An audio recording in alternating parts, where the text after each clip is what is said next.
Hi, my name's Darisi. I'm a bass drummer.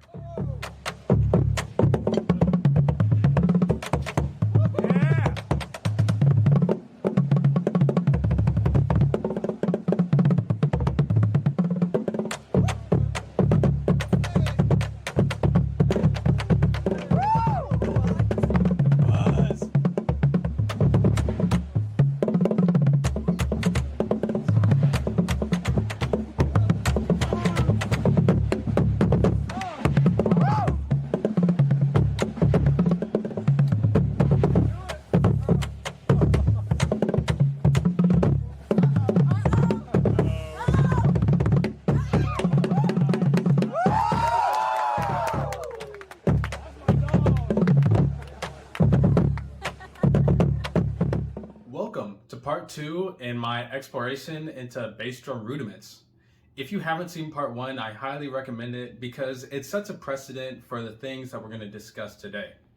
We will be getting into the meat and potatoes of my Google form, but first I have to tie up some loose ends. First, I want to recognize that not every single bass drum rudiment needs its own name. There's a certain homegrown culture to bass drum, where the terms you use are associated with where you're from, where you marched, and who taught you. I'm not trying to assimilate bass drum culture, I just want to make a reference so that bass drum is more approachable. Second, I want to recognize one of the biggest difficulties in creating a dictionary. Let's take the Merriam-Webster for example. You would think that after over a millennia, that English would be finished. We'd have all the words, we'd put those words into a book, call that book a dictionary, and it's good to go. But that's not the case. The Merriam-Webster is updated yearly and completely renewed every decade. I would have to continually update a bass drum dictionary to keep up with the evolution of bass drum. I can't promise that, but what I will do is chronicle where bass drum is at right now with a little bit of where I think it could go so that there is a foundation, a structure for the future to build from. So keep in mind when I do hopefully eventually release this bass drum rudiment dictionary that the nature of dictionaries is that they are eventually outdated and incomplete. With that out of the way, let's get into the thick of it. We're going to be describing rudiments with characteristics in regard to their rhythm, speed, and voicing, as well as anything else that could help identify these rudiments. First, we need to establish the essential rudiments. These rudiments are unique, they're original, and they aren't progressions of any other rudiment. I believe that there are 7 essential bass drum rudiments. The first 4 of these essential rudiments weren't even included in my Google form. That's because their names are so widely agreed upon. I'm talking about 1s, 2s, 3s, and 4s. These are the bread and butter of bass drumming. If you've ever been on a bass line, you've played at least a couple of these. They're typically referred to as a run, as in a 2s run or a 4s run. Their rhythm is typically derived from eighth notes or quarter notes, whether that be eighth note triplets, quarter note triplets, or duple meter eighth and quarter notes. Although the rhythm can get a little weird sometimes. This is an example of the weirdest 3s run that I've ever played. It's based in dotted eighth note 5lets. If you're wondering how we were able to pull this off consistently, leave a comment. And if there's enough interest, I'll make a video over some of the higher level strategies that I might use to clean this. The next thing to consider is speed. After a certain speed, 1s and 2s are considered a separate rudiment, whereas 3s and 4s are called the same thing despite the speed. This goes back to our part 1 conversation about unique feelings. 1s and 2s after a certain speed feel entirely different. They require a different strategy to clean, so we call them a different thing.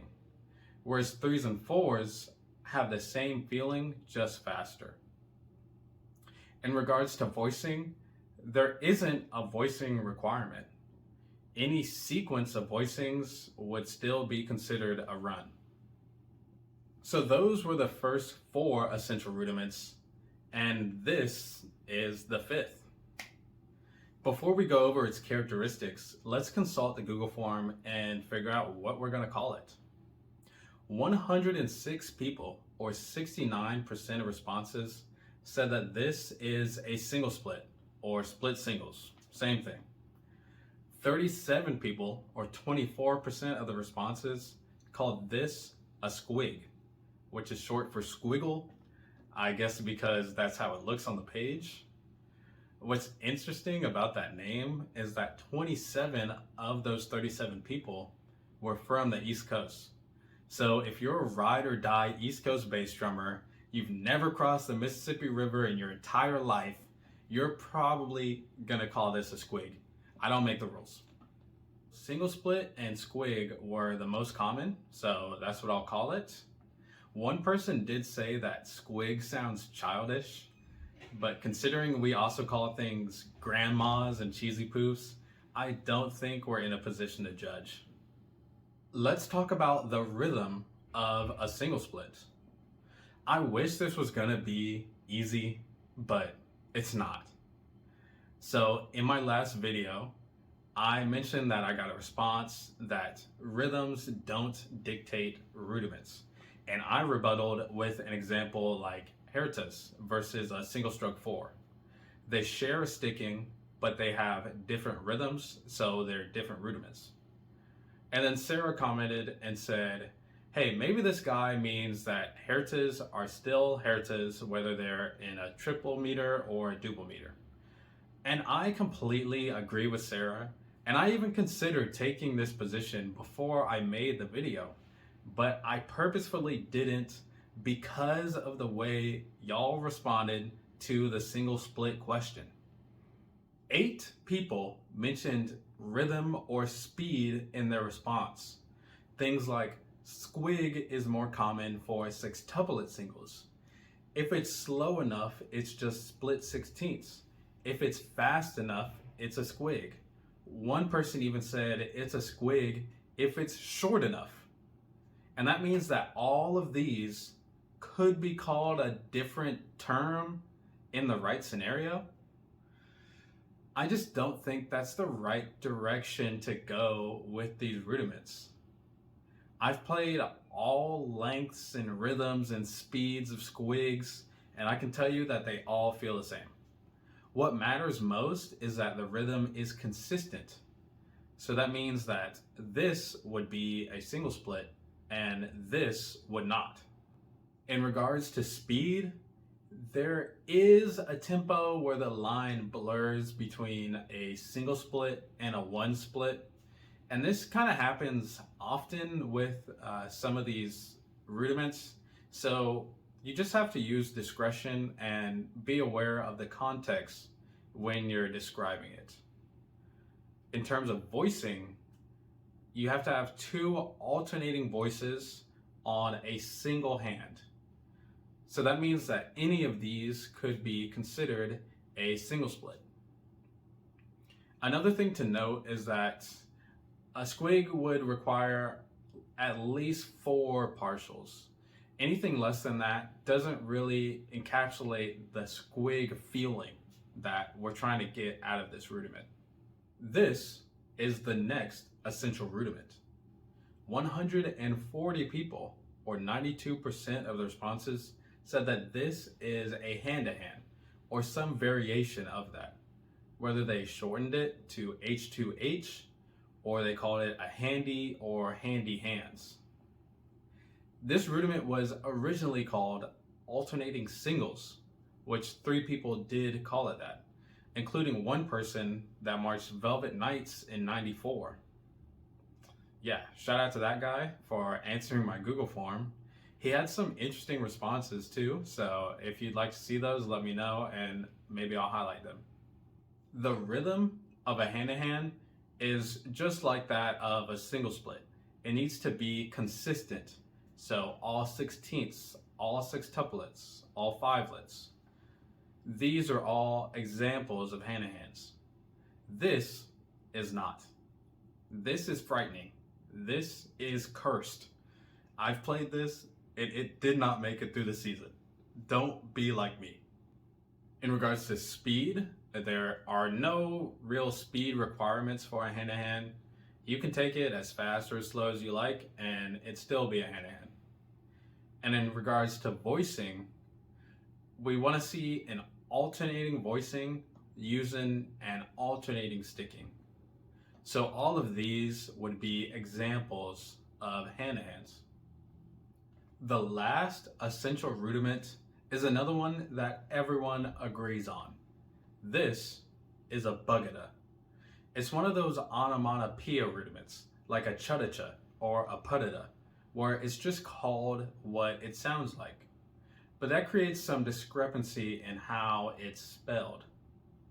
119 people, or 78% of the responses, called this a Buhguhduh, and these were some of the ways that it was spelled. In regards to rhythm, this rudiment is just 3 evenly spaced notes. In regards to speed, almost any speed would be considered a Buhguhduh. But again, it's a matter of context. If I saw this split in 8/8/16, I might say that it's part of a 1 split. But if I saw it somewhere else, like a triplet roll split, I might call it a Buhguhduh then. And in terms of voicing, it is lenient. Typically, you don't see any crazy voicings of a Buhguhduh because it becomes a lot harder and the juice just isn't worth the squeeze. This is an example of a voicing that I've played before, but it's not too crazy. We're just moving the third partial over 1 drum. So that is all of the essential rudiments. To recap, we have 1s, 2s, 3s and 4s, single splits or squigs, hand-to-hands, and Buhguhduhs. I think these all fit really nicely in the essential rudiment category. They're basic, they're unique, and they aren't the product of combining other rudiments in the way that a hybrid rudiment is. I think with good shaping, good voicing, and musicality, this could be all you need. Like in any context, even a finalist world-class drumline could get away with just playing their essential rudiments really well and be competitive. If you don't agree with this list of essential rudiments, let me know what you would add or subtract. And let's remember that this rudiment analysis series is purely the what of what we do behind a bass drum. Like, what do we play and what technical jargon do we use to describe it? If you want to know the how, like how I play bass drum and how I approach some crazy splits, let me know, and if there is enough interest, I'll consider making some videos like that. Thanks for watching, and stay tuned for part 3, where we're going to get into the hybrid bass drum rudiments. Thanks.